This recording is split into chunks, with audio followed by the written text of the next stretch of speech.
नमस्कार, आप देख रहे हैं प्रदेश का सबसे भरोसेमंद news channel India news Rajasthan. आपके साथ मैं हूं अंशिका। हमारी खास पेशकश प्राइम टाइम डिबेट में आपका स्वागत है। आज हम बात करेंगे दलितों पर अत्याचार की। लगातार बढ़ रहे दलित अत्याचारों में राजस्थान भी पीछे नहीं है। हाल ही में झालावाड़ जिले में कुछ दबंगों ने दलित समाज के एक दूल्हे की बिंदौरी पर पथराव कर दिया था। इस मामले में पुलिस ने कार्रवाई करते हुए 5 लोगों को गिरफ्तार किया। इससे पहले अलवर के रामगढ़ में एक स्कूल में दलित छात्र को वहां लगे हैंडपंप से पानी पीने तक के लिए मना कर दिया गया था। इतना ही नहीं, उस बच्चे की पिटाई तक कर दी गई थी। ऐसा नहीं है कि दलितों के साथ ये सिर्फ 2 घटनाएं ही घटी हुई हों। इस तरह की कई घटनाएं हमारे सामने आती रहती है। इन सबके बीच सवाल ये उठते हैं कि दलितों के साथ ऐसा क्यों हो रहा है। कहीं बिंदौरी पर पथराव तो कहीं बेवजह पिटाई।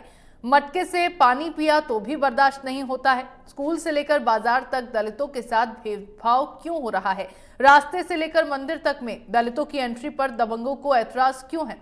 आखिरकार दलितों पर अत्याचार कब रुकेंगे। कानून सख्त है फिर भी दलितों का उत्पीड़न क्यों हो रहा है।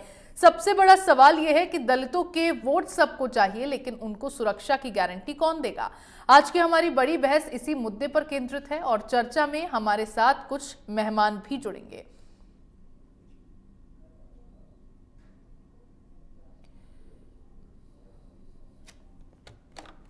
तो दलितों के साथ जिस तरह से भेदभाव की घटना सामने आ रही है, उसमें कई तरह के सवाल अब खड़े हो जाते हैं। दलितों के साथ ऐसा क्यों हो रहा है। कहीं बिंदौरी पर पथराव तो कहीं बेवजह पिटाई की जाती है। केवल जाति के आधार पर यह भेदभाव किया जा रहा है। मटके से पानी पिया तो भी बर्दाश्त नहीं होता है। स्कूल से लेकर बाजार तक ये भेदभाव लगातार क्यों होते जा रहे हैं। रास्ते से लेकर मंदिर तक क्यों ऐतराज दलित जाति पर जताया जाता है। दलितों पर अत्याचार कब रुकेगा। सरकार से बार बार यही सवाल किया जा रहा है। कानून सख्त है फिर भी दलितों का उत्पीड़न क्यों हो रहा है। दलितों के वोट सबको चाहिए, लेकिन उनकी सुरक्षा की जिम्मेदारी कौन लेगा, ये भी एक बड़ा सवाल यहां पर बना हुआ है।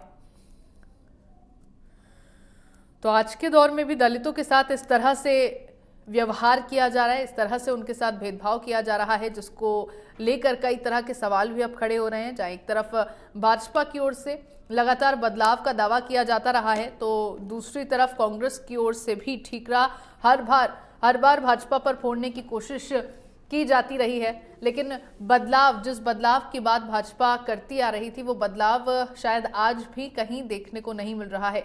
क्योंकि जिस तरह से जाति के आधार पर भेदभाव लोगों के साथ किया जा रहा है, इतनी जागरूकता, इतनी बड़ी बड़ी बातें किए जाने के बाद भी जाति के आधार पर भेदभाव किया जा रहा है। कड़ी सुरक्षा के बीच पुलिस वालों के सामने झालरापाटन में एक दूल्हे की बिंदौरी पर कुछ शरारती तत्व, कुछ असामाजिक तत्व जो हैं वो पथराव कर देते हैं। अपने आप में एक बड़ी घटना ये है।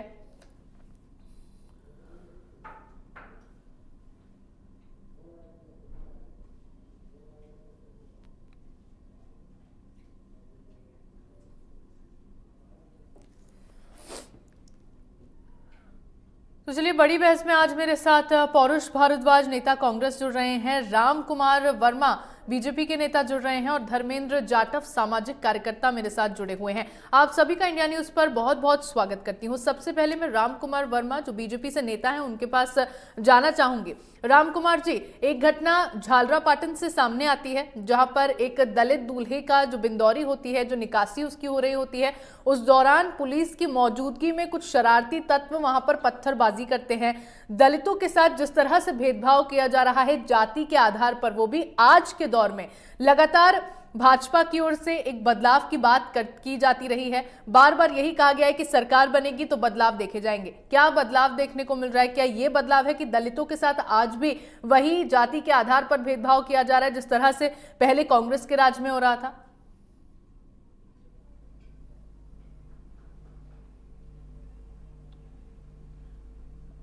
अंशिका जी, आपकी आवाज राम कुमार जी, आवाज आप तक पहुंच पा रही है? हाँ, बीच में आपकी आवाज नहीं आ रही थी। सबसे पहले तो मैं आपके चैनल को भी, चूंकि आज विश्व प्रेस दिवस है जी, उसके उपलक्ष्य में मैं बधाइयाँ देता हूँ। और जो आपने विषय रखा है वास्तव में चिंता का विषय है, संवेदनशील है। और ये जिस तरह के आज़ादी के बाद में ये बिल्कुल महसूस किया था कमज़ोर वर्ग ने भी कि आज़ादी के बाद में और संविधान लागू होने के बाद में हिंदुस्तान में, भारत में दलित समाज की कम से कम अत्याचार बंद होंगे। उनकी जिस तरह का सोशल जस्टिस और इकोनॉमिक जस्टिस के अंदर उत्थान भी होगा, लेकिन अभी भी इस तरह की घटनाएं हो रही है। तो ये मैं ये कहूँ कि ये सबके लिए चिंता का विषय है और इसके किस तरह से रोका जाए। कानून भी बने, आईपीसी के अलावा एट्रोसिटीज एक्ट भी बना, उससे पहले सिविल प्रोटेक्शन एक्ट भी था, बार बार उसमें चेंज भी किया।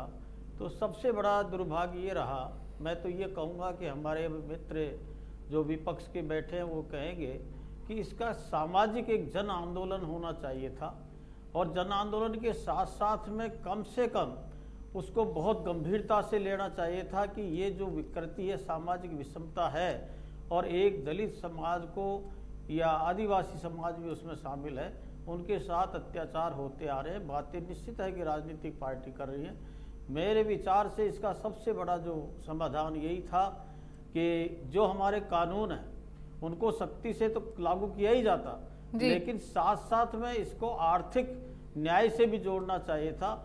सामाजिक रूप से जो अनुसूचित जाति का व्यक्ति है वो बहुत पिछड़ा हुआ रहता है। राम कुमार जी, क्या करना चाहिए था वो बात चली गई, भी नहीं पाता क्या करना चाहिए था वो बात चली गई। अभी फिलहाल जो बात है, भाजपा की सरकार बनी हुई राजस्थान में काफी वक्त हो गया है, क्योंकि विधानसभा चुनाव जब हुआ था उस वक्त पर जब वोट मांगने की बारी थी, उस वक्त पर जो भाजपा पार्टी है उसके तमाम नेताओं की ओर से बड़े बड़े बदलाव की बातें की जा रही थी। और सबसे पहली बात, जो गरीब तबका होता है, जो महिला वर्ग है, ये तमाम वर्ग जो है इस पर फोकस हमेशा से भाजपा की तरफ से रहा है। एक दलित व्यक्ति को देश का राष्ट्रपति के रूप में खड़ा कर दिया जाता है, वहां पर बदलाव दिख जाता है। लेकिन राज्य स्तर पर अगर बात की जाती है, छोटे छोटे गांव में भी आज भी जाति के आधार पर भेदभाव होता है। उसको लेकर क्या किया गया है, वो मेरा सवाल आपसे। जो करना चाहिए था वो सब बातें अब चली गई, लेकिन यहां पर ये हो गया, इसका क्या जवाब है? आंशिका जी, मैं आपको यही बताना चाहता हूं कि भारतीय जनता पार्टी के नेतृत्व ने केंद्र में जिस समय 2014 के बाद में आए, उसके बाद में, और मैं ये कहूं कि राजस्थान में अभी हमें 4 महीने हुए हैं, 4 महीने के, और इसमें आचार संहिता और ये जिस तरह का चुनाव भी आ गया है। लेकिन मैं राजस्थान की बात करूं, राजस्थान में पिछले 5 वर्षों में जब कांग्रेस की सरकार में जिस तरह से अपराधीकरण और वो बिल्कुल उद्दंड हो गया था, अराजकता हो गई थी। आप अपनी बात कीजिए सांसद साहब, आपकी बात कीजिए। पार्टी जा रहे हैं वो नहीं है कि कांग्रेस को कौन से काम चलाएंगे, कांग्रेस के नाम पे सुधार किया है, लेकिन हमारे समय में जो हो रहे हैं अपनी जिम्मेदारी कांग्रेस का नाम लेकर हो रहा है। और हमने आते ही एंटी रोमिया गैंग बनाना, हमने एंटी गैंगस्टर का फोर्स बनाना और महिला डेस्क के रूप में प्रत्येक थाने में तैनात किया जाना। और सबसे बड़ा जो हमारा एक है कि किस तरह से व्यक्ति का जीवन उठे जिससे कि वो अपने न्याय की लड़े। केंद्र सरकार आते ही आपने देखा उसको बुनियादी सुविधाएं मिले, बुनियादी सुविधाओं के साथ में एट्रोसिटीज एक्ट का 2015 के अंदर हमने उसमें परिवर्तन किया, 22 इश्यूज के साथ में 47 किए, उसको इम्प्लीमेंटेशन करने का लिया प्रयास किए। लेकिन स्टेट गवर्नमेंट में जिस तरह राजस्थान के अंदर पिछले दिनों के अंदर आपने देखा होगा 2 लाख केसेज अपराधीकरण के आए, जिसमें 7000 करीब केस दुष्कर्म से दलित से थे और राजस्थान नंबर 1 पर था दलित अत्याचार में। उसके लिए बार बार इस कांग्रेस सरकार को कहा गया, लेकिन आपस के झगड़े के अंदर उन्होंने उनकी चिंता नहीं करी। वोटों के लिए मांग रहे हैं, दलितों के लिए उनको भ्रमित भी करते हैं। तो जिस तरह से इन्होंने 57 वर्ष का शासन किया उसमें भटकाए। ठीक है, मतलब कांग्रेस के राज में अगर दलितों पर अत्याचार हुआ तो उसका जिम्मेदार कांग्रेस पार्टी है, क्योंकि आपसी मतभेद कांग्रेस पार्टी के खत्म नहीं हो रहे हैं। और अगर भाजपा के राज में दलितों पर भेदभाव होता है, उन पर उत्पीड़न होता है, उनके साथ अत्याचार होता है, तो वो जस्टिफाइड हो जाता है। चलिए ठीक है, पौरुष भारद्वाज भी मेरे साथ जुड़े हुए हैं, कांग्रेस नेता, उनका भी रुख कर लेते हैं। सबसे सर एक सवाल पहले ले लेती हूँ, फिर आपकी बात सुनूंगी। लौटूंगी सर आपके पास लौटूंगी, पहले पौरुष जी से मैं सवाल ले लेती हूँ। पौरुष जी, कांग्रेस का वक्त जब था, अभी हाल ही में जब विधानसभा चुनाव का प्रचार प्रसार किया जा रहा था, उस दौरान गजेंद्र सिंह शेखावत की ओर से जोधपुर में जब अशोक गहलोत के गृह क्षेत्र में महिला दलित के साथ में शोषण हुआ, उनके साथ में अभद्रता हुई, दुष्कर्म हुआ, उस घटना को जब सियासी रूप उस घटना ने ले लिया, तमाम तरह की बयानबाजी हुई। गजेंद्र सिंह शेखावत ने भी उस वक्त अशोक गहलोत को घेरा, अशोक गहलोत की ओर से गजेंद्र सिंह शेखावत को घेरा गया। बार बार बदलाव की बात की गई। भाजपा ने कांग्रेस पर ठीकरा फोड़ा तो कांग्रेस ने भाजपा पर ठीकरा फोड़ दिया। अब भाजपा की सरकार यहां पर है और दलितों के साथ आज भी भेदभाव की यह घटना सामने आ रही है। हालांकि कांग्रेस के राज में भी कोई बदलाव नहीं देखा गया था, लेकिन आज फिर एक ऐसी घटना, उस पर कांग्रेस किस तरह से देख रही है? देखिए, मैं इस बात को कहना चाहूंगा कि समाज में जो भी घटना घटती है, चाहे वो किसी वर्ग के साथ घटे, चाहे वो सकारात्मक घटे, चाहे वो नकारात्मक घटे, देश का जो राजनीतिक नेतृत्व है उसका उस वर्ग के प्रति क्या नजरिया है, यह बात उस पर बहुत ज्यादा डिपेंड करती है। देखिए, कांग्रेस का तो आजादी से पहले, जब देश की आजादी की लड़ाई चल रही थी, उस समय इतिहास रहा है कि गांधी जी ने किस प्रकार सातों जातियों के लोगों को और सभी धर्मों के लोगों को अपने साथ रखा। वाल्मीकि समाज को वे के साथ बैठ करके वे भोजन किया करते थे और वाल्मीकि समाज को हरिजन यानी हरि यानी भगवान का हरि का जन बताया, गांधी जी ने बताया। और देखिए, जिस प्रकार से कांग्रेस ने देश की, जब संविधान का निर्माण हो रहा था, संविधान की जो ड्राफ्ट कमेटी थी उसका अध्यक्ष बी.आर. अम्बेडकर साहब को बनाया और बी.आर. अम्बेडकर साहब को न सिर्फ अध्यक्ष बनाया बल्कि उनको विपरीत राजनीतिक विचारधारा के होने के बावजूद नेहरू जी के पहले मंत्रिमंडल में उनको एज ए कानून मंत्री स्थान दिया। और उन्हीं कांग्रेस सरकार की देन है कि आज चाहे वो आईपीसी में दलितों के अत्याचार के खिलाफ का कोई प्रावधान का बात हो, या फिर एट्रोसिटी एक्ट की बात हो, या सिविल प्रोटेक्शन एक्ट हो, ये सब कांग्रेस सरकार के दिए हुए हैं। देखिए, देश के पहले दलित राष्ट्रपति श्री के.आर. नारायणन जी, वो भी कांग्रेस के द्वारा दिए गए। और देश की पहली महिला दलित लोकसभा स्पीकर श्रीमती मीरा कुमार जी का मामला हो, और हमारे वर्तमान जो राष्ट्रीय अध्यक्ष हैं श्री मल्लिकार्जुन खड़गे साहब, वो सबको पता है कि वो दलित हैं। राजस्थान के पहले जो दलित मुख्यमंत्री थे श्री जगन्नाथ पाटिल जी, वो भी हमारे द्वारा दिए गए। देखिए, भारतीय जनता पार्टी की यदि हम बात कर लें तो भारतीय जनता पार्टी के शासन में जिस प्रकार से बड़े बड़े 5-6 बड़े, एक रोहित वेमुला की आत्महत्या का मामला हो, चाहे वो ऊना की घटना का मामला हो, चाहे वो उत्तर प्रदेश के सहारनपुर का मामला हो, चाहे वो हरियाणाबाद के सुनपेड़ गांव में दलित परिवार को जिंदा जलाने वाला मामला हो, और उत्तर प्रदेश में दलित लड़की के बलात्कार के बाद में उसके शव को सरकार के द्वारा उसके परिवारजनों को नहीं सौंप करके खुद के स्तर पे अंतिम संस्कार करने का मामला हो, इन्हीं सब घटनाओं में यदि आप पाएंगे, और हमारे शासन में भी घटनाएं हुई है, मैं ऐसी बात नहीं कर रहा, परंतु हमारे शासन में जब जब घटनाएं हुई, हमारी सरकार जो है वो दलित परिवार के साथ खड़ी रही, उसको इंसाफ दिलाने के लिए खड़ी रही। हमारी सरकार का कोई ना कोई मंत्री उस दलित परिवार के घर पे जाकर के उसको मुआवजा दिया और उसके साथ उसकी संवेदनाएं व्यक्त करने के लिए इंसाफ और मुआवजे से क्या होगा, आप मुझे बताइए। लंबे समय से आप कह रहे हैं कि महिलाओं को, जो दलित महिलाएं हैं उनको आगे बढ़ा दिया गया, न्याय आपने जिन परिवारों के साथ में बुरा हुआ उन परिवारों को आपने न्याय दिला दिया, आपकी सरकार ने सब कुछ कर दिया। लेकिन बात तो ये है ना कि वो सब कुछ किए जाने के बाद भी आज भी दलितों के साथ जो भेदभाव हुआ है वो लगातार हो रहा है, उसमें कोई कमी या कोई रुकावट नहीं आई है।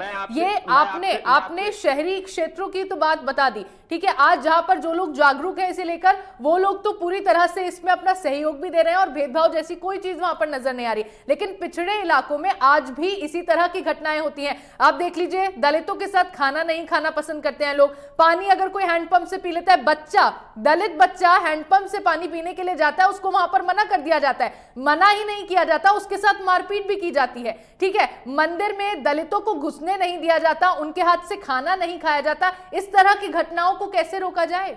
वो तो आज भी हो रही है ना।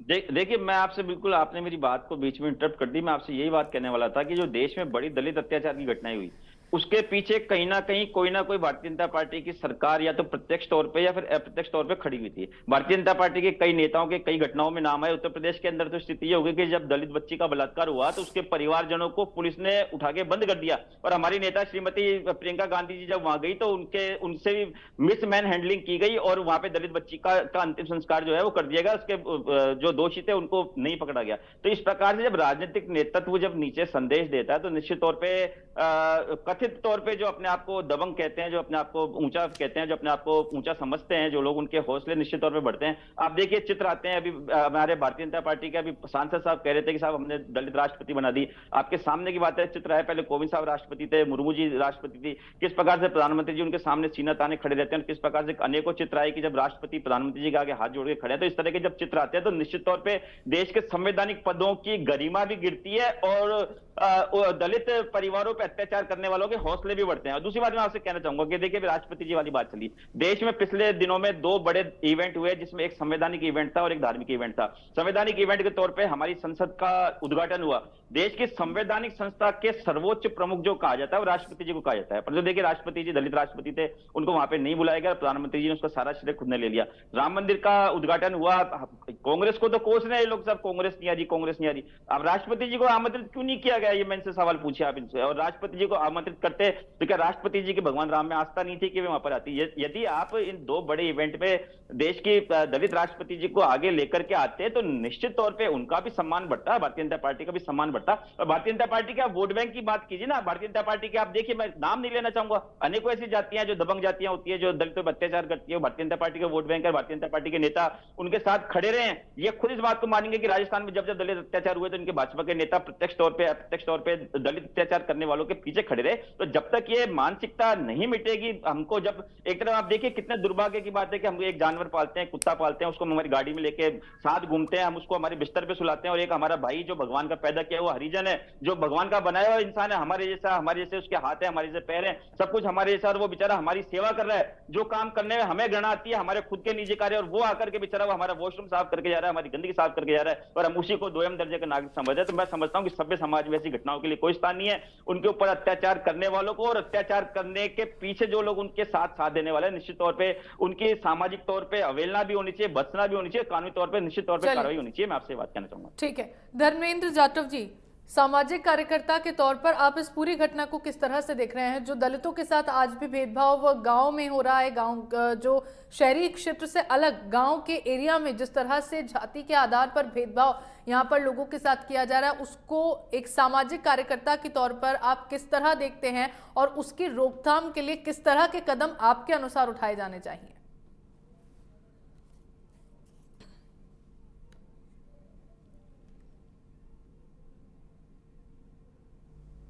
धर्मेंद्र जी, आवाज मेरी पहुंच पा रही है आप तक? आवाज नहीं आ रही इनकी। आ रही है आवाज आपको?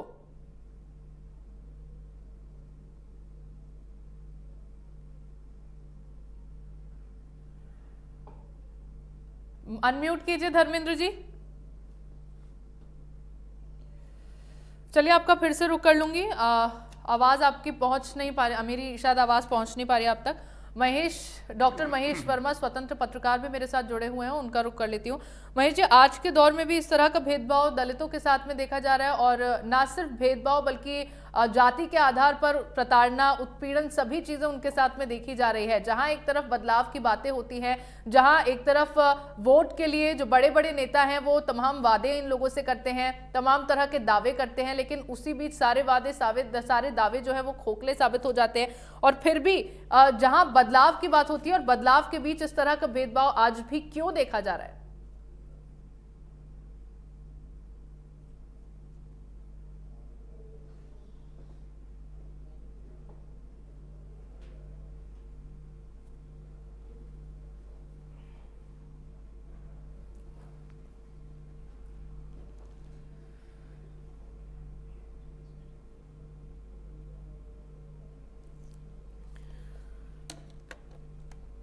रामकुमार जी, कांग्रेस की ओर से तो अब भी ठीक रहा, भाजपा पर ही फोड़ दिया गया है, क्योंकि बदलाव की बातें भाजपा कर रही थी। सरकार इस वक्त भाजपा की है, जिस वक्त वोट मांगना होता है तब वादे कर दिए जाते हैं पार्टी की ओर से, लेकिन जब अमल में उनको लाना होता है तो फिर जो परिणाम उसका होता है, जो रिजल्ट होता है, वो जीरो नजर आता है। कांग्रेस की ओर से अब फिर से ठीकरा आप पर ही फोड़ा जा रहा है।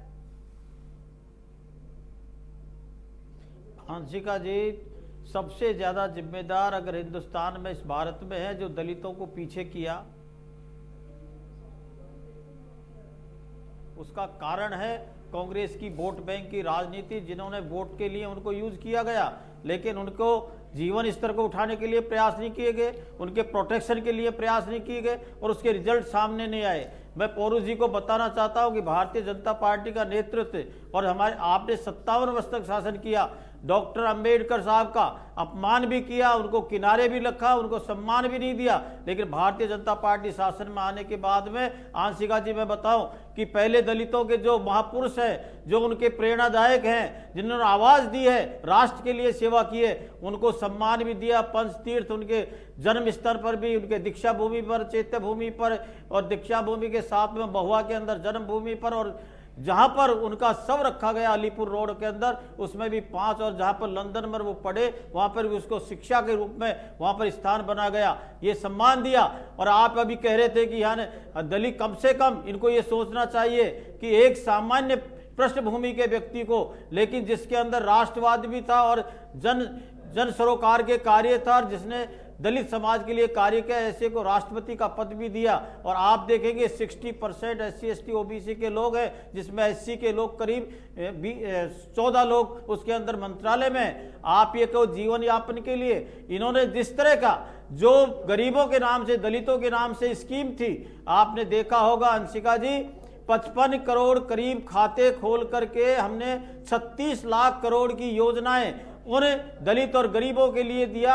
जो 4 करोड़ आवास बने हैं उसके अंदर करीब 80% उसके अंदर दलित समाज के लोग हैं।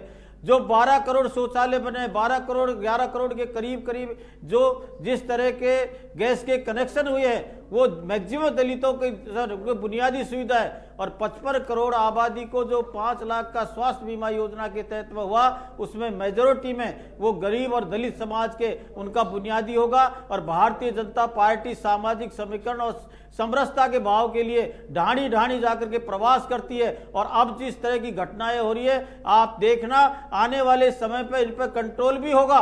इनकी इस तरह नहीं होगा कि FIR लॉज नहीं।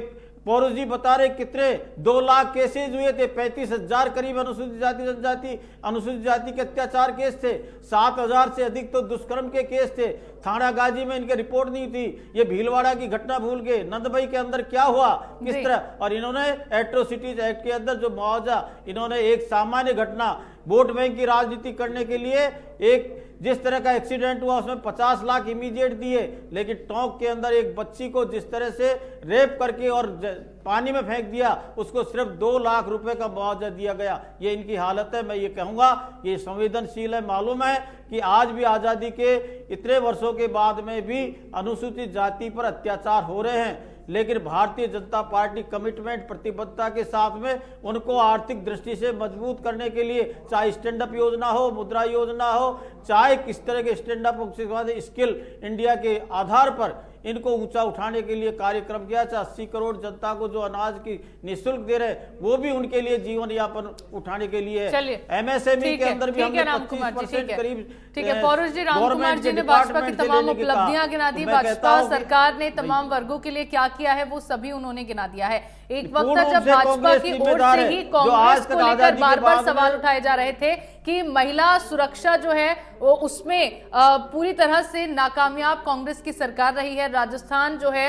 वो अपराधों में नंबर 1 आ गया है। और आज ही का वक्त है जब दलितों के साथ ये भेदभाव किया जा रहा है और इसमें भी कहीं ना कहीं अपराध को यहाँ पर बढ़ावा दिया जा रहा है। कहीं ना कहीं जो जाति के आधार पर भेदभाव है उसको बढ़ावा यहाँ पर दिया जा रहा है। जागरूकता की जो कमी है वो साफ तौर पर यहाँ देखी जा रही है।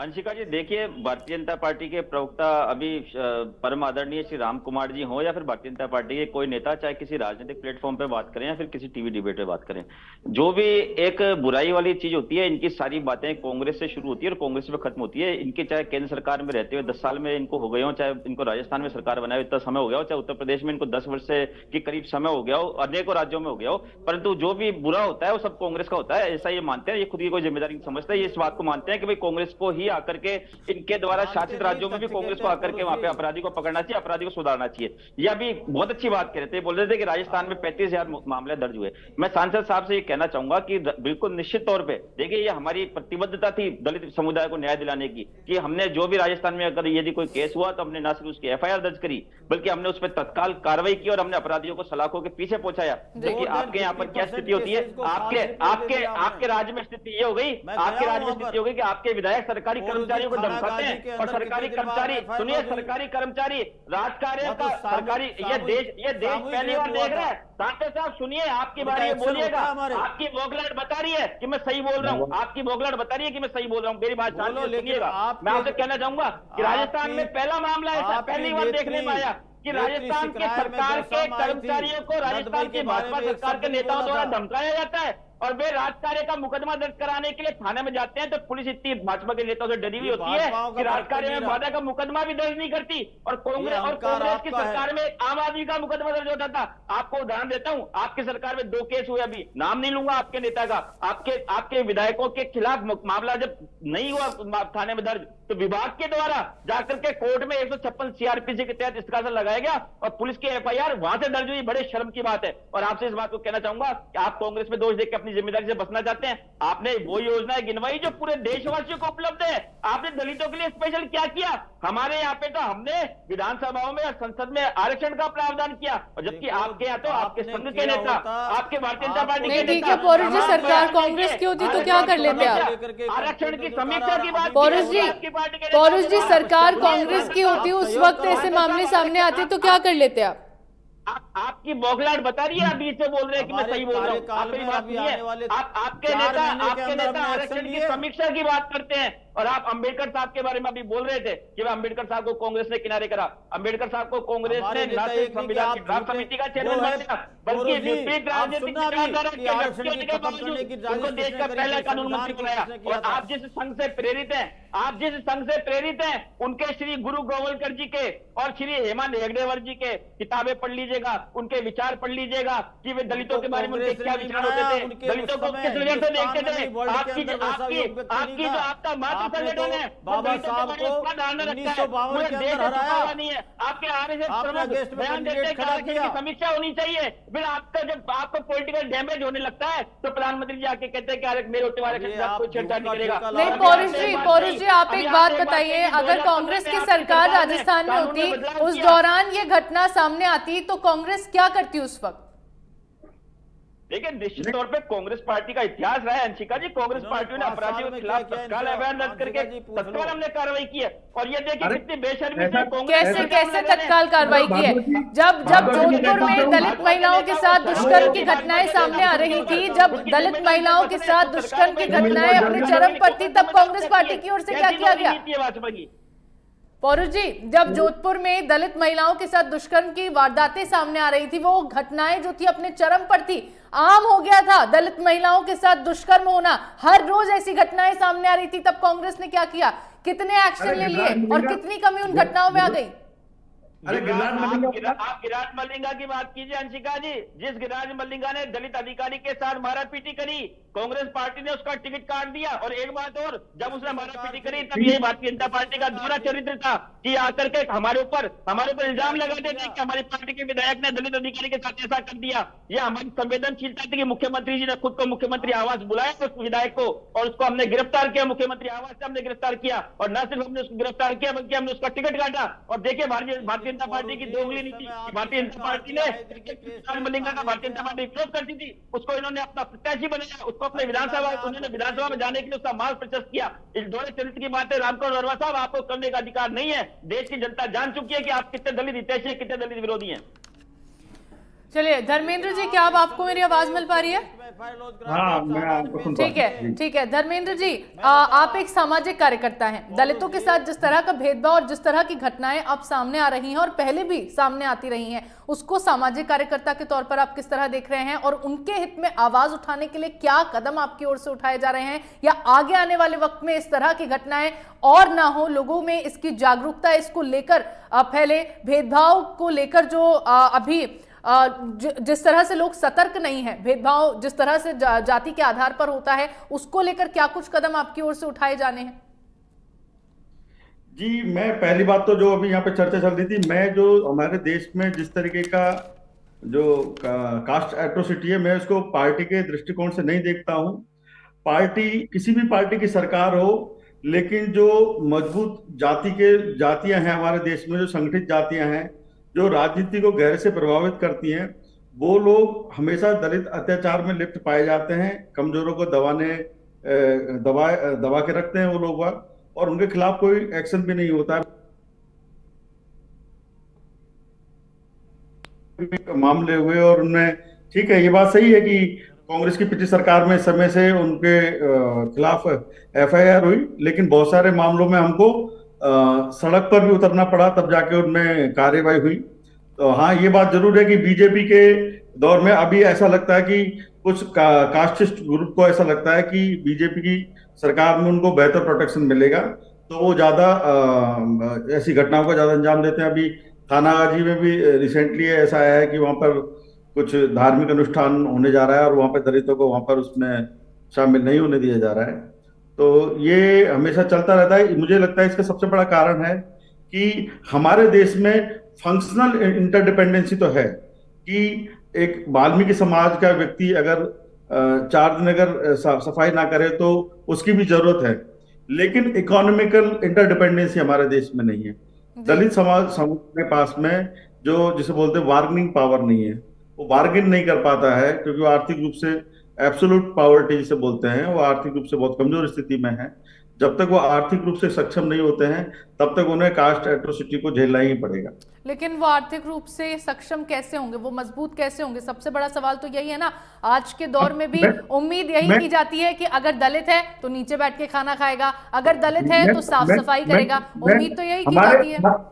हमारे देश में आर्थिक जब न्याय की बात की जाती है तो तरह तरीके के बहाने ढूंढ लिए जाते हैं। जब हमारे देश आजादी के समय था उस समय भी लैंड को लेके बड़ी होती कि लैंड डिस्ट्रीब्यूट होनी चाहिए, जो जो जो गरीब जो कामगार लोग हैं, जो कृषक लोग हैं। लेकिन एक बड़ा वर्ग जो कृषि ही वो हजारों साल से करते आ रहे हैं, उनको कृषि मजदूर के उस पर धकेल दिया गया। और जिन लोगों का कृषि से कोई बड़ा वास्ता नहीं था उन लोगों को लैंडलॉर्ड बना दिया गया हमारे देश में।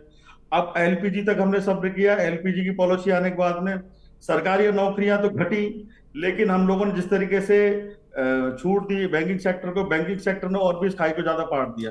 बैंकिंग सेक्टर ने भी पैसे वालों को पैसा दिया, और जो कुटीर उद्योगों को जो हमें थोड़ा बहुत संरक्षण था, जो नीचे के कमजोर वर्ग को, वो संरक्षण भी जाता रहा एलपीजी की पॉलिसी आने के बाद में। तो उसके काउंटर में कोई पॉलिसी नहीं लाई गई कि इन लोगों को क्या आगे दिया जाएगा। जैसे कि मैं आपको 50 ऐसी जातियों के नाम पे बता दूं जो कुटीर उद्योग चलाती आ रही है हजारों साल से। लोहार हो गए, चमार हो गए, कुम्हार हो गए, इनके कुटीर उद्योग थे। और जो जो बुनकर समुदाय थे, ये कुटीर उद्योग समाप्त हो गए, इनकी जगह पर बड़े उद्योग आके स्थापित हो गए। अगर हम विकास के इस क्रम को माने कि आज के सारे महामार्ग कभी पगडंडियां थी, तो आज वो महामार्ग है तो पगडंडियों की जगह महामार्ग डेवलप हुए हैं। लेकिन हमारे यहाँ पर तो देश में जो ये एक प्रक्रिया है, ये प्रक्रिया को ही पूरा नहीं होने दिया गया। कई सेक्टर में, कई क्षेत्रों में दलित समुदाय को काम ही नहीं करने दिया गया। मैं बोलता हूँ कि अगर मेरे पूर्वजों को अगर 30 साल पहले, 40 साल पहले, 50 साल पहले चाय की दुकान लगाने की भी आजादी होती जातीय पहचान के साथ में, तो आज मैं उस जगह पे अपना मिष्ठान भंडार लगाता। 40 साल पहले अगर मेरे पूर्वज को अगर मिष्ठान भंडार लगाने की आजादी होती तो मैं आज उस जगह अपना होटल या रेस्टोरेंट बढ़ाता, उसको होटल या रेस्टोरेंट बिजनेस में तब्दील कर देता। कई सेक्टर में हमको आने नहीं दिया गया। और जिन क्षेत्रों में हम थे भी, कुटीर उद्योग में कारीगर जो जातियां थी, उन जातियों को जो बाद में जो फाइनेंशियल असिस्टेंस या टेक्निकल असिस्टेंस दिया गया आफ्टर एलपीजी पॉलिसी, वो भी उन तक नहीं पहुंच पाया। और परिणाम ये हुआ कि जिन कम्युनिटी जो फॉरवर्ड बैकवर्ड लिंकेज होता है, तो यहाँ पे फॉरवर्ड टू बैकवर्ड आ गए। जो लोग जो रिटेल में थे उन लोगों ने मैन्युफैक्चरिंग स्टार्ट कर दिया, क्योंकि उनका रिटेल पॉइंट पर उनका दबदबा था कि किसका माल यहाँ पर उनके रिटेल पॉइंट पे बिकेगा। इसीलिए मैन्युफैक्चरिंग में भी इनको जो साफ कर दिया गया। सरकार की तरफ से जो योजनाएं मिली, जो फाइनेंशियल और टेक्निकल असिस्टेंस मिला, वो भी उसी वर्ग को मिल गया जिनके पास में ये छुआछूत और ये भेदभाव दलितों को, जिन्हें पिछड़ी जाति में अब भी काउंट किया जाता है, उनको आगे आने की जरूरत है। जो आज के दौर में चल रहा है उससे जागरूक होने की जरूरत है और अपना इन्वॉल्वमेंट चीजों में देने की जरूरत है, जिससे उनके साथ जाति के आधार पर ये भेदभाव ना हो सके। मैं वही आ रहा था। अब मेरी बात सुनिए। मैं महेश जी से भी एक बार सवाल ले लेती हूँ, उसके बाद मेरा भी बात नहीं हुआ। अभी राहुल गांधी जी ने जरा से ये क्या बोल दिया, अभी कांग्रेस पार्टी के राहुल गांधी जी ने बोला कि अभी हम लोग जो कास्ट सेंसस कराने वाले हैं, और कास्ट सेंसस के साथ में हम उसका आर्थिक सर्वे भी कराएंगे कि आजादी के बाद में किन जातियों को क्या मिला, कौन कौन जाति कितने फायदे में रही। उसी को लेके पूरी भाजपा इतनी आक्रामक है कि उन्होंने एक तरफ तो उसको मुसलमानों से जोड़ दिया, जबकि उन्होंने, राहुल गांधी जी ने बोला, हालांकि मैं कांग्रेस से भी नहीं हूं, लेकिन राहुल गांधी जी ने एक बहुत अच्छा इनिशिएशन लिया है, बहुत अच्छी पहल उन्होंने विमर्श के रूप में खड़ी करने का प्रयास किया है कि जो कास्ट सेंसस होना चाहिए उसके आधार पर आर्थिक सर्वे हो और उसी के आधार पर योजनाएं बने, किस वर्ग को कितना मिल पाया है। लेकिन बीजेपी ने तरह तरह के प्रोपेगेंडा स्टार्ट कर दिया। यही नहीं, अभी कल जंतर मंतर पर वहां पे एक प्रोटेस्ट देखा जिसको फर्जी प्रोटेस्ट बना के लड़कों को खड़ा कर दिया गया, और उसका टारगेट था कि हम लोग जो अपने जो न्याय, जो अपने अर्थव्यवस्था को न्याय मूलक बनाए, वितरण मूलक बनाए। इसको लेके बीजेपी पीछे से कितना आक्रामक तरीके से काम कर रही है। सारे के सारे लोग बीजेपी के सपोर्टर है, तो ये कोई सहयोग नहीं है। ये दिख रहा है कि बीजेपी इस चीज को बहुत वेलकम नहीं कर रही है। हमें तो अपेक्षा है कि बीजेपी एक कदम आगे बढ़ के, हम तो कह रहे हैं मोदी जी आकर बोले ये बात कि जो जिस आर्थिक सर्वे की बात कर रहे हैं राहुल गांधी जी, उससे पहले हम ये करा के देंगे, उस आर्थिक सर्वे को, जो कास्ट बेसिस पे जो आर्थिक सर्वे, उसके आधार पर नीतियां बनाएंगे। बैंकिंग सेक्टर को जो पहले की तरह हम जो बिफोर एलपीजी हम राशनिंग करते थे, हम बैंकिंग सेक्टर को रिफॉर्म करेंगे, बैंकिंग सेक्टर पर दबाव डालेंगे कि कमजोर वर्ग के लोगों को आसान ऋण दिया जाए, उनके बिजनेस को प्रमोट किया जाए। ऐसी बात उनको मोदी जी की तरफ से आनी चाहिए थी, लेकिन उन्होंने उस बहस को ले गए ये हिंदुओं का माल खींच के ये मुसलमानों में दे देना चाहते हैं। ठीक है धर्मेंद्र जी, मैं वापस लौटूंगी, फिर आप अपनी बात कंप्लीट कर लीजिएगा। महेश जी भी मेरे साथ जुड़े हुए हैं। महेश जी, आपको आवाज पहुंच पा रही है मेरी? अनम्यूट कीजिए सर, म्यूट है शायद आप। हाँ, आवाज आ रही है जी, मेरी आवाज पहुंच पा रही है आप तक? बिल्कुल आ रही है जी, ठीक है। सबकी बातचीत आपने सुन ली, पूरे घटनाक्रम को आपने देखा, किस तरह से जाति के आधार पर दलितों के साथ भेदभाव हुआ, चाहे वो पानी पीने की घटना हो, चाहे वो मंदिरों में दलितों की एंट्री हो, या फिर जो निकासी दलित दूल्हे की निकाली जा रही थी उस दौरान कुछ शरारती तत्वों द्वारा पथराव की हो। सारी घटना आपने देख ली। बदलाव की बात भी बार बार की जाती है। आज के दौर में जब देश के राष्ट्रपति के रूप में एक दलित शख्स को खड़ा किया जाता है, 5 साल तक एक दलित शख्स राष्ट्रपति के उस पद पर विराजमान रहता है, उस दौर में आज भी जाति के आधार पर दलितों के साथ ही गांव के जो एरियाज हैं उनके अंदर भेदभाव हो रहा है। क्यों ऐसा किया जाता है आज भी? जो आपने कहा कि दलित राष्ट्रपति, ये अब देखिए कि ये हम कितने जातिवादी हैं। अगर हम किसी एक देश के राष्ट्रपति को ही दलित जाति से, अगर उसके वर्ग से संबोधित कर देते हैं, तो ये आप समझे कि हमारे समाज के अंदर कितना जातिवाद का जहर है। और ये खासतौर पे जो मीडिया में जो दबंग कहा जाता है, अगर किसी दलित समुदाय पे तो अत्याचार हो रहे हैं कि दबंगों ने किया अत्याचार, यानी कि जिन सामाजिक अत्याचारियों ने, आप कह रहे हैं ना कि शरारती तत्व, नहीं, ये शरारती तत्व नहीं है, ये सामाजिक अत्याचारी हैं। और एक घोर तो ये जाति तौर पर ये जातिवादी हैं। मीडिया सीधा क्यों नहीं लिख रहा है इसको, ये बताइए।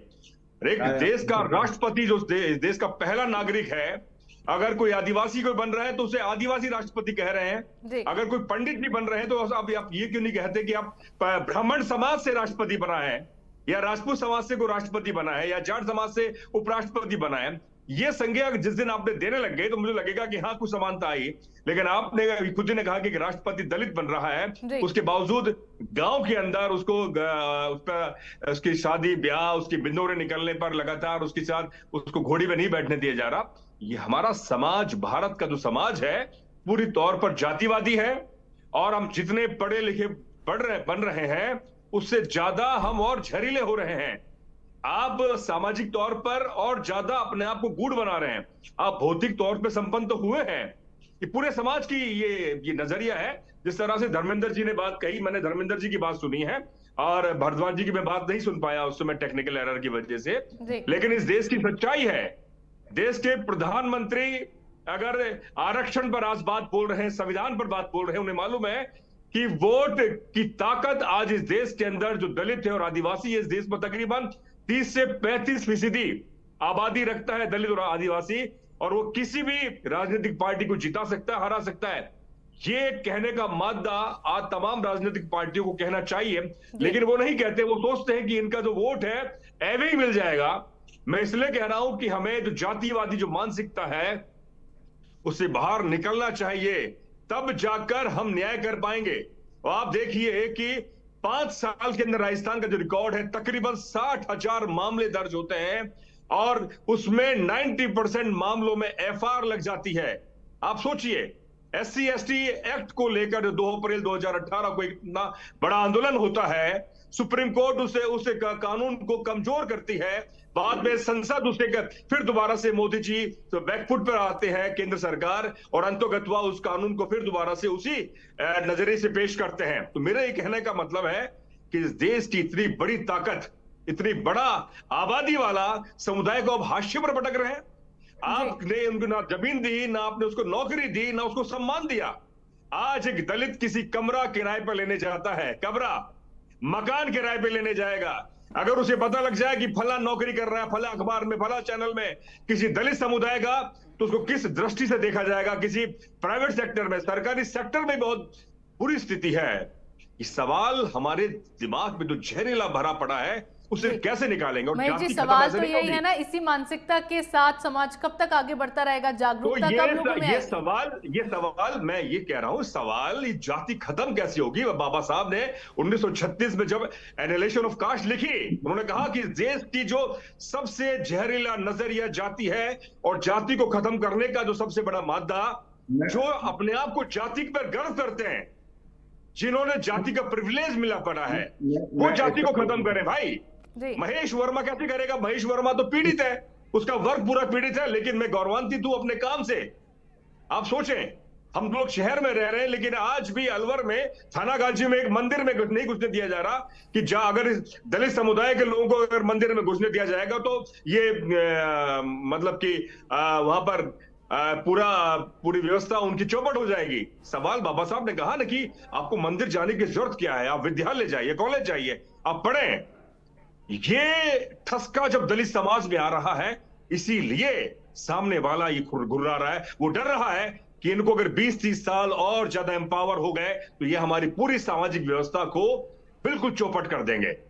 इसीलिए मैं कह रहा हूं कि किसी में द्वेषता नहीं फैले, आपस में अगर सौहार्द रखना है और देश की समानता के संविधान के आधार पर बात रखनी है, तो जिसको जाति का प्रिविलेज है, जाति का जिसको जो जाति की वर्चस्वता मिली पड़ी है, जो अपने आप को कहता है कि वर्ण व्यवस्था के हिसाब से मैं ऊंच हूं, ऊंची जाति हूं, वही जाति को छोड़े तो मैं मान सकता हूं कि इस देश के राष्ट्रपति को कभी हमें यह नहीं कहना पड़ेगा कि एक दलित समुदाय के राष्ट्रपति को हमने जाति के राष्ट्रपति को बनाया या आदिवासी को बनाया। जी बिल्कुल महेश जी।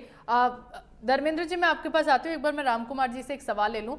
राम कुमार जी, जो ये झालरा पाटन वाली घटना है, जो सामाजिक तत्व जिस तरह से पत्थरबाजी उन लोगों ने वहां पर की है, खबर जो सामने आई उसमें साफ तौर पर यह था कि पुलिस प्रशासन की मौजूदगी में सामाजिक तत्वों की ओर से ये पत्थरबाजी की गई है, जहां एक तरफ तो भाजपा की ओर से बार बार कांग्रेस की सरकार पर ये आरोप लगाए जाते रहे हैं कि अपराध के मामले में जो है कांग्रेस शासन में राजस्थान नंबर 1 पर आ गया, लेकिन अब भाजपा की बात की जाए तो पुलिस की मौजूदगी में असामाजिक तत्व पहुंचते हैं, वहां पर पत्थरबाजी करते हैं, ये भेदभाव और ये अत्याचार वहां पर किया जाता है। पुलिस सब कुछ देखती है, लेकिन साफ तौर पर यह नजर आता है कि जो ये बदमाश होते हैं, जो ये दबंग होते हैं या असामाजिक तत्व होते हैं, इनमें प्रशासन का कोई खौफ या कानून का कोई खौफ नहीं होता, इसीलिए खुलेआम ये पत्थरबाजी करते हैं वहां पर। आप दबंग कहना जब तक बंद नहीं करेंगे ये रुकेगा नहीं। कायर लोग हैं, देखो आंशिक बिल्कुल है जी। राम कुमार जी, एक बार मैं राम कुमार जी से ये सवाल ले लूं। धर्मेंद्र जी, राम कुमार जी बोलिए। धर्मेंद्र जी, हाँ आंशिका जी, ये सत्यता है कि अभी भी भारत के अंदर आज़ादी के बाद, संविधान लागू होने के बाद में भी अत्याचार हो रहे हैं। और आपने झालावाड़ वाली घटना और दूसरी घटना है, उसके लिए आपने देखा है कि निश्चित है ये दुर्भाग्यपूर्ण स्थिति है, लेकिन उसके लिए एक्शन भी किए पुलिस की बदौर, जो पुलिस के लापरवाह उनका भी एक्शन लिया जा रहा है। और आपने देखा होगा हर मामले के अंदर इनके समय के जो अधिकारी बैठे हैं, जिनको मालूम है कि इन्होंने जाति की राजनीति की है, इन्होंने जाति के आधार पर कि जाति के वोट नहीं हमारे बैंक खत्म हो जाए, ये कांग्रेस की फिरकत रही है। और इन्होंने जिस तरह का जातिवाद का जहर यहाँ बोल दिया है, सांप्रदायिक बोल दिया, वो धीरे धीरे हमारे नरेंद्र मोदी, मैं तो सुनिए कार्रवाई, भारतीय जनता पार्टी सख्त कार्रवाई करती है, चाहे वो कहीं आप पर भी अपनी हो, बात कीजिए, और उसका एक्शन लेती है, वो कितना भी बड़ा आदमी हो। ये अरे पौरुष जी आपको, पौरुष जी आप सुनो, धर्मेंद्र जी को मालूम है, मोहनलाल वर्मा जी को मालूम है, मई 2019 के अंदर 52 केस थे दलित समाज के, 50% केस थे, और आपने एफआईआर लॉन्च तक नहीं करी थी। नंद भाई के अंदर क्या हुआ? हमने न्याय क्या हुआ दिलवाया, नंद भाई के अंदर? भीलवाड़ा में क्या हुआ था? आप बैठे रहे थे, आप स्टेटमेंट नहीं, आपके जिस नेत्री में नंद भाई के अंदर केस हुआ, एक शब्द नहीं बोला। निवाई के अंदर आने के बाद में चौक में जो केस हुआ उसमें एक शब्द नहीं बोला। लेकिन भारतीय जनता पार्टी ने, आप सुनो, आते ही कि आर्थिक दृष्टि से बाबा साहब अम्बेडकर का जो संविधान है और बाबा साहब अम्बेडकर जी की जो सिद्धांत है, आर्थिक दृष्टि से मजबूत होगा, आत्मनिर्भर होगा, वो सामाजिक न्याय तो ले सकता है। हमने वो कार्य किया, उनको बुनियादी सुविधा मिले, उसमें मैंने आपने आंकड़े बताए। लेकिन आपने सिर्फ दलितों के नाम पर वोट मांगे, लेकिन दलित समाज अब समझ गया है और आपको 2014 से नकार दिया है कि आपने बहुत सारी गरीबी, आपने गरीबों को मुख्यधारा से हटा दिया। 25 करोड़ गरीबी की रेखा से अभी वहाँ पे कार्रवाई करने के लिए हम आएंगे क्या? ये तो बताइए, बदललाल सरकार कार्रवाई करेगी या पौरुष कार्रवाई करेगा या अशोक गहलोत कार्रवाई करेंगे? ये तो बताइए। कार्रवाई करेगी, पौरुष जी आपके पास आती हूँ मैं। कार्रवाई करी नहीं रहे, करेगी नहीं, कर रहे हैं।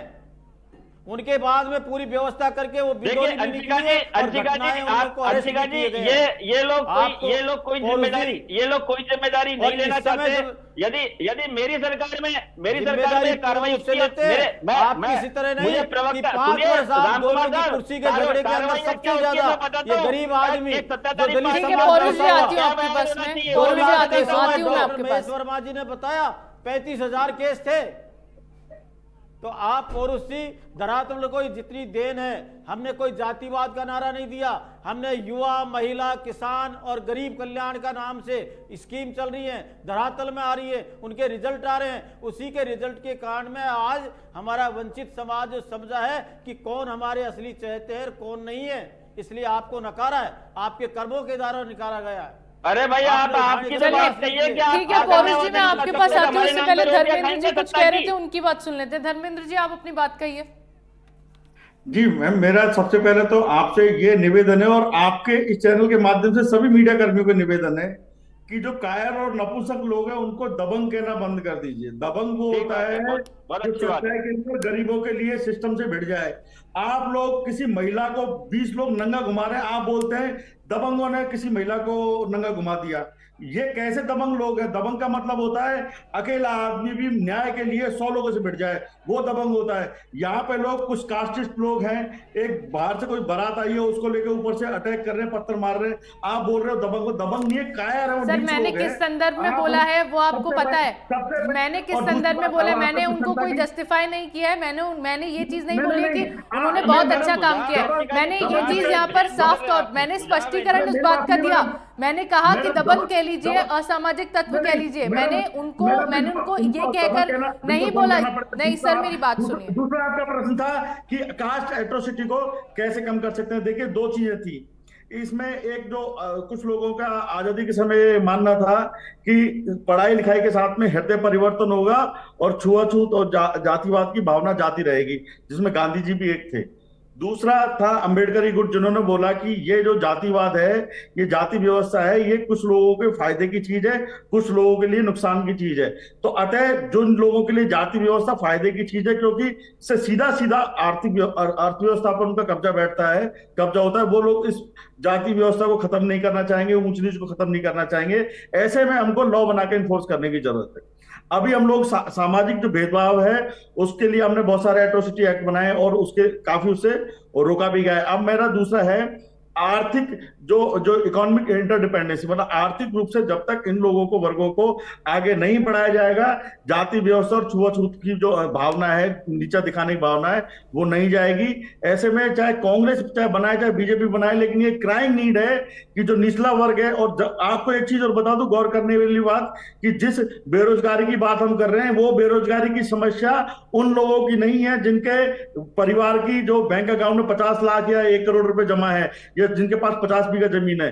ये बेरोजगारी की समस्या भी उन युवाओं की है जो पढ़ लिख तो गए हैं जैसे तैसे करके, लेकिन उनके पास स्वरोजगार करने के लिए, कोई धंधा करने के लिए उनके पास कोई जमा पूंजी नहीं है, या कोई उनके पास कोई पैतृक संपत्ति नहीं है। और ऐसा वर्ग केवल दलित और आदिवासी ही ठहरते हैं। तो जब तक अगर हम आर्थिक रूप से इनको मजबूत नहीं करते हैं, तब तक हमारी जो इकोनॉमिक इंटरडिपेंडेंसी जिसे बोलते हैं, आर्थिक अंतर निर्भरता पैदा नहीं होगी, तब तक ये जो एक दूसरे को नीचा दिखाने वाली जो परिपाटी खत्म नहीं होगी, और इनकी बार्गेनिंग पावर जब तक मजबूत नहीं होगी। अभी दिक्कत क्या, अभी दिक्कत ये हो रही है कि गांव में हमारे बहुत सारे लोग जो कमजोर वर्ग है, गरीब लोग हैं, उनको छुआछूत की भावना को इसलिए सहन करना पड़ रहा है क्योंकि जरा सी उनको कोई दिक्कत आ जाए, उनको कुछ पैसों की जरूरत पड़ जाए, तो जिससे वो छुआछूत से पीड़ित हैं, उसी से उनको कर्जा लेना पड़ता है। क्योंकि हमारी बैंकिंग सेक्टर फेल हो चुकी है इस जगह पे। बैंकिंग सेक्टर कोई जगह उनको कोई सहायता पहुंचाने में अभी तक भी कोई बहुत बड़ी भूमिका नहीं निभा पाई है। बदलाव कौन लेकर आएगा? बदलाव कौन लेकर आएगा? और दूसरी बात, जो दबंगों वाली बात आपने बोली, आपने अपनी बात कह ली, अब आप मेरी बात सुनिए।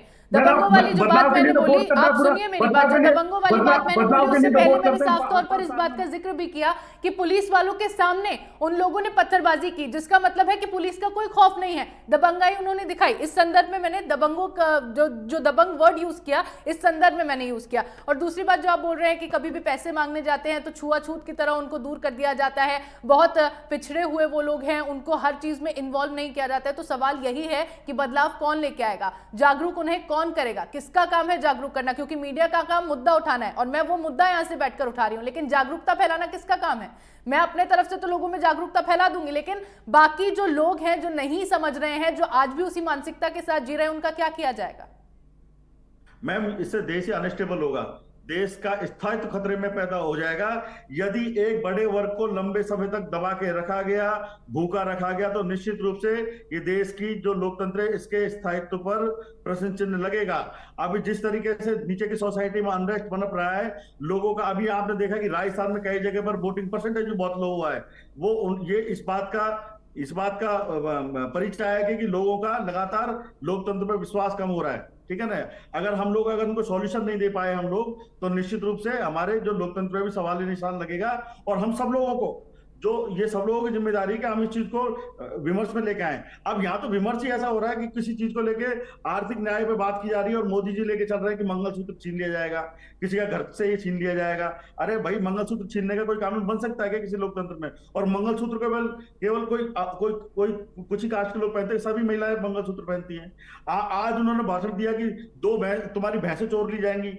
ये इस तरीके की जो ये बहस को खत्म करने का प्रयास किया जा रहा है, ये बचकानी बात निकालने की बात करेंगे, बीजेपी के नेता किडनी निकालने की बात करेंगे। ये इस तरीके की जो बचकानी बातें हैं, इतनी भयंकर समस्या से जब एक वर्ग इतनी आर्थिक गरीबी से जूझ रहा है, मतलब कि उनको ये एब्सोल्यूट पावर्टी बोल रहा हूं मैं इसको, रिलेटिव पावर्टी नहीं, एब्सोल्यूट पावर्टी है उनके पास में, कि उनके पास 2 जून की रोटी तक खाने के पैसे नहीं है। उनके जैसे बेरोजगारों की भीड़ गांव में खड़ी हो गई है।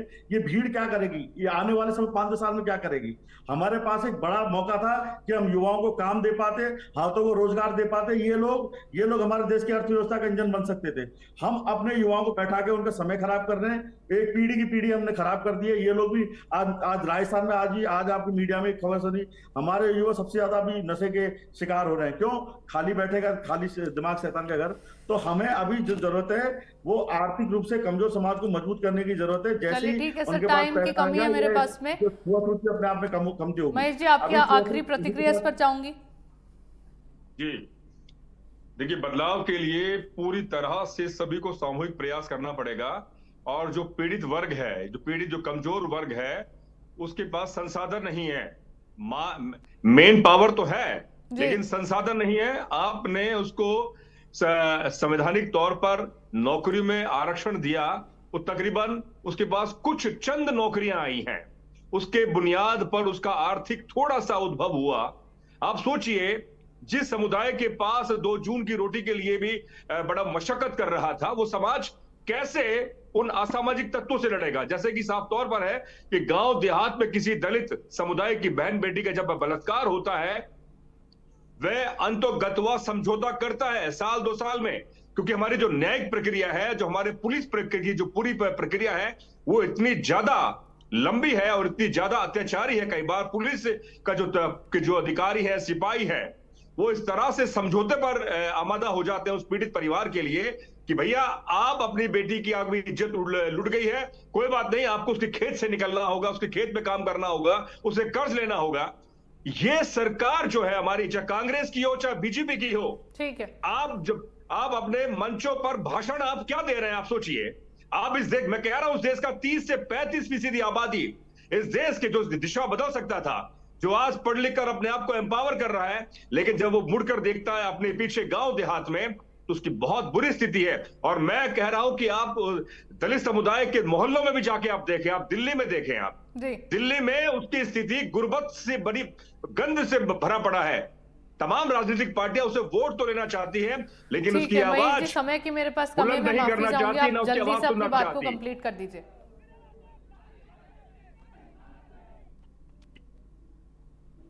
अंशिका जी, मैं इस बात को कहना चाहूंगा कि देखिए, भारतीय जनता पार्टी किस प्रकार दलित विरोधी है, उसकी आपको 2 उदाहरण से बात कहना चाहूंगा। जैसा कि अभी धर्मेंद्र जी ने कहा कि मैं आपको पौरुष जी बात बताना चाहता हूँ, भारतीय जनता पार्टी बुनियादी सुविधा दे रही है। आपने कभी वंचित समाज के लिए काम नहीं किया, आपने बातें की है। आज 35 करोड़ मुद्रा योजना किसको मिल रही है? जी के ले लो, उसके बाद मैं आपका जवाब योजना किसको मिल रही है? जी पौरुष जी, थोड़ा जल्दी। जनता पार्टी की वसुंधरा जी की सरकार थी। राजस्थान में पहले जो सफाई कर्मचारियों के पद हुआ करते थे, वो वाल्मीकि समाज के लिए रिजर्व हुआ करते थे और उसमें वाल्मीकि समाज ही अप्लाई किया करता था। वसुंधरा राजे जी की इनकी पिछली सरकार ने एक राजस्थान में एक प्रयोग किया कि उन्होंने नौकरियों के होते हैं उसमें आरक्षण का प्रावधान जो था वो दूसरों ठीक है पौरुष जी, रामकुमार जी, आप अपनी बात बोलिए। और आज स्थिति ये हो गई कि हमारे जो बेचारे वाल्मीकि समाज के भाई है, उनको वाल्मीकि समाज से रामकुमार जी आप बोल लीजिए। पौरुष जी ठीक है, ठीक है रामकुमार जी, आप अपनी फाइनल प्रतिक्रिया दे दीजिए। पौरुष जी जल्दी। अजी रामकुमार जी, आप यहाँ पे टीवी चैनल पे बोल रहे थे, कुछ नहीं होगा। पहले जाके झालावाड़ कांड में जो पुलिसकर्मी मौजूद थे उनको सस्पेंड कीजिए, जाकर के वहाँ के सस्पेंड कीजिए। और मौजूद थे उनके ऊपर 120 का चार्ज लगाई है, उनकी भी। यदि कोई पुलिसकर्मी ने अपनी ड्यूटी नहीं करी, जब यदि कोई अत्याचारी वहाँ पे अत्याचार कर रहा था और पुलिसकर्मी देख रहा था, तो भी अपराध। चलिए ठीक है, आप चारों का बहुत बहुत शुक्रिया इंडिया न्यूज राजस्थान को अपना कीमती वक्त देने के लिए। तो आज बड़ी बहस में हमने बात की दलितों के साथ जो भेदभाव हो रहा है, जो अत्याचार हो रहा है, उसको किस तरह से रोका जाए। क्योंकि एक तरफ जहां जागरूकता फैलाए जाने की बात कही जाती है, जहां बदलाव के बड़े बड़े दावे किए जाते हैं, वहीं दूसरी तरफ इस तरह की शर्मनाक घटनाएं सामने आती हैं, तो कहीं ना कहीं सवाल यहां खड़ा हो जाता है कि क्या इसी मानसिकता के साथ में समाज आगे बढ़ता रहेगा? क्या इस मानसिकता को कभी बदला नहीं जाएगा? क्योंकि समाज की इसी मानसिकता को, जो भेदभाव वाली मानसिकता जाति के आधार पर है, उसी मानसिकता को बदला जाना बहुत ज्यादा जरूरी है, ताकि देश विकास कर सके और असल में जो बदलाव की बातें कही जा रही हैं, उस बदलाव को भी असल में महसूस किया जाए। तो बड़ी बहस में मेरे साथ फिलहाल के लिए इतना ही। आप देखते रहिए इंडिया न्यूज राजस्थान।